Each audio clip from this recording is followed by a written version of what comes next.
Не так. В ресторанном бизнесе все должно быть профессионально. Профессиональным должен быть официант, профессиональным должен быть бармен, администратор, даже посудомойка должен быть профессионал. Обычно небольшой оклад приводит к воровству. Это у нас везде так. Вы знаете, что если вы будете экономить, вы от этого не будете хорошие доходы иметь. Ошибка номер 2 – это упорство. Это упорство, именно я знаю, что это проходит в Таджикистане.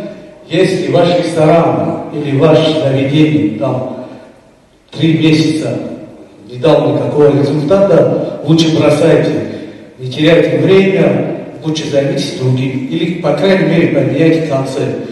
Если вы видите, оно не работает, просто вас затянет ваша гордость, ваше эго, будет тянуть вас вниз.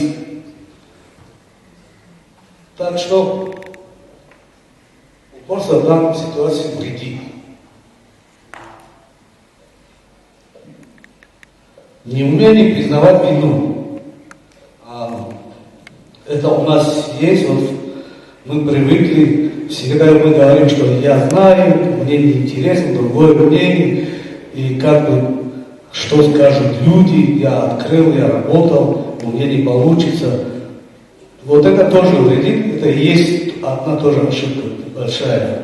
Уходите, честно говоря, через месяц-два о вашем проекте забудут. Третья ошибка. Смешивание концептов.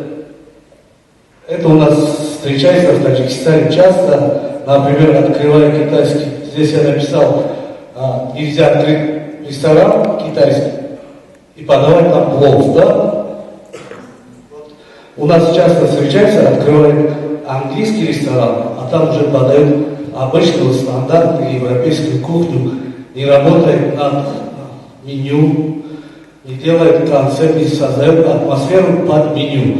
Потому что меню является основным, да, вот вы должны сначала знать, какую кухню вы хотите открыть, и после вокруг него создать атмосферу. И последняя ошибка – ресторан ради ресторана.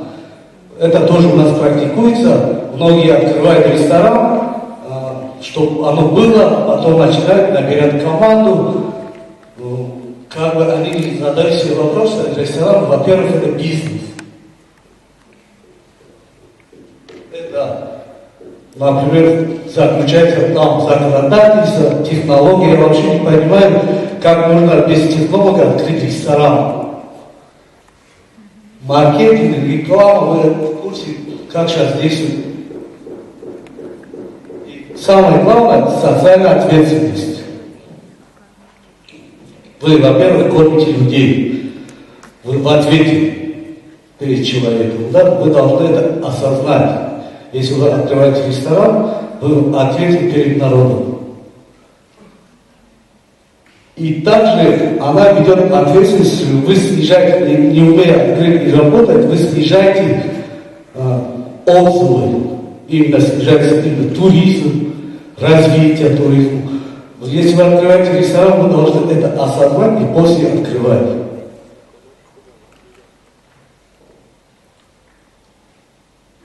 Четвертое. Я теперь буду говорить вам 4 козыря, которыми я пользовался. А эти ошибки, которые я сам проходил через эти ошибки, через эти шишки.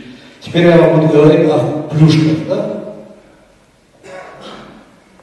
У меня на работе официант является главным лицом. Вот, например, у кого как, я слышал до этого спикеров, они говорят, официант должен то, официант должен это.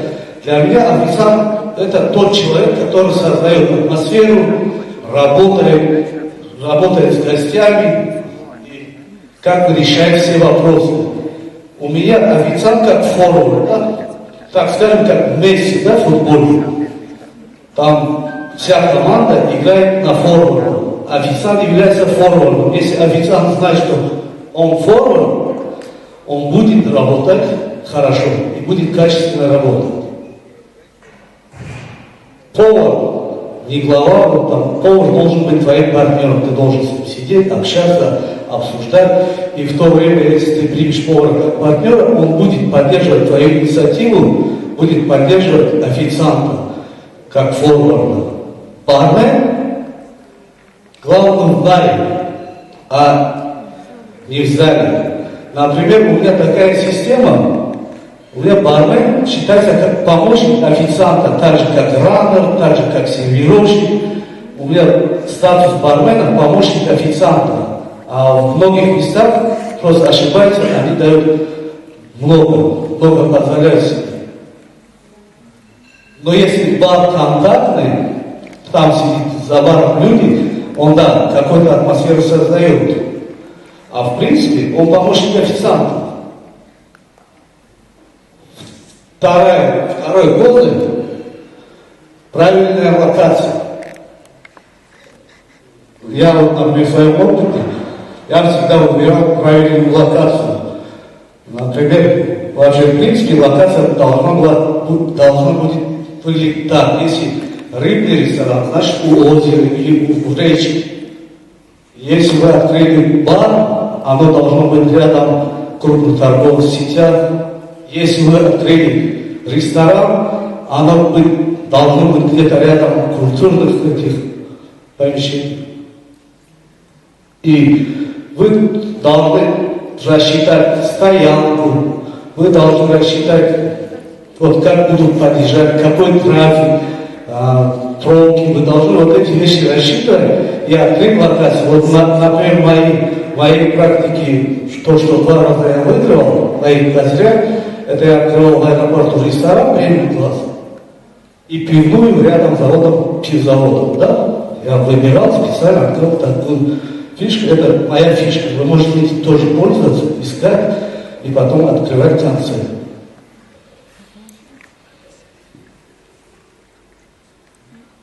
Один из козырей тоже мой, я буду говорить только сегодня о себе, я не буду вас учить, я буду говорить о том, что со мной произошло, да? Подавлять эго. Ты не можешь знать все. Я знаю, это не решение. Вы должны советоваться, искать, ездить, читать литературу, смотреть ролики, видео. Все вопросы вы должны всегда искать. Когда вы говорите, я это знаю, я это все знаю, просто у меня какая-то там проблема никакая, вот это и есть ошибка. Я хочу, это не решение, да?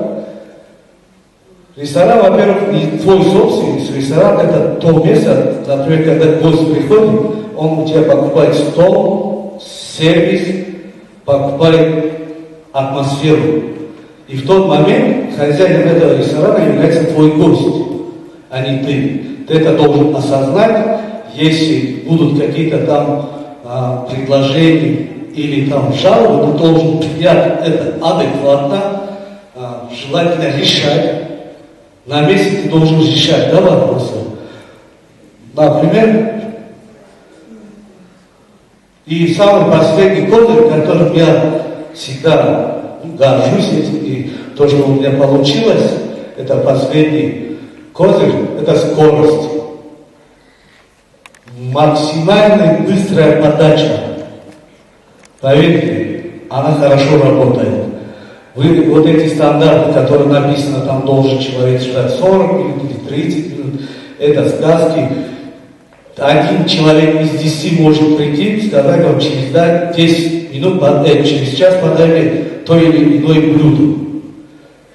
9 человек, они стали пришли к вам спонтанно, может, друзья пригласили. Они хотят быстро покушать. И если вы долго тянете, если эта скорость не будет этого скорости, гость будет недоволен, и постепенно вот это будет незаметно, люди будут уходить от вас. Максимальное решение, да, вот, максимально быстро решать неустойки, это как бы у меня построена в ресторане такая ситуация, у меня Официант, глава вот, это человек-форум, приходит официант, подходит официант, говорит, гость говорит, что здесь мясо недожарено, или салат пересолен, или что-нибудь такое. Мои официанты не говорят, сейчас я пойду администратору скажу, нет, мои официанты здесь и сейчас решают. Из-за этого у меня текучки нет, у меня средний стаж, там 12 лет работают мои сотрудники. И мы являемся командой, да, как общее звено, все работают на официанта, мы сидим, каждую неделю мы там разрабатываем новые стратегии, мы обсуждаем ошибки, и как бы у нас время это главное, быстрое решение и проблемы, быстрое решение и быстрая подача, это привлекает гостей. Это незаметно, визуально ты его не увидишь, но она работает. Я просто это увидел, сам почувствовал, я говорю то, что было. Максимально детальная коллективная логистика, это как бы детальная логистика, она считается как официант должен работать, как я раньше сказал, в команде. Официант не должен там проходить мимо, если кто-то там воду разлил, говорит ему, что я сейчас найду вашего официанта и приду, проблему решу. Официант на месте должен решать. Вы должны приучить каждый раз, каждое там совещание, каждые 5 минутки, вы должны дать людям понять, что этот человек является частью звена команды. Каждое звено имеет ответственность за ваше развитие, да, за ваш именно на ваш бизнес. И они являются частью вот этого звена, и каждый должен действовать. Если увидим, что должен помочь, бармен где-то должен помочь, официанты, все они должны работать слаженно.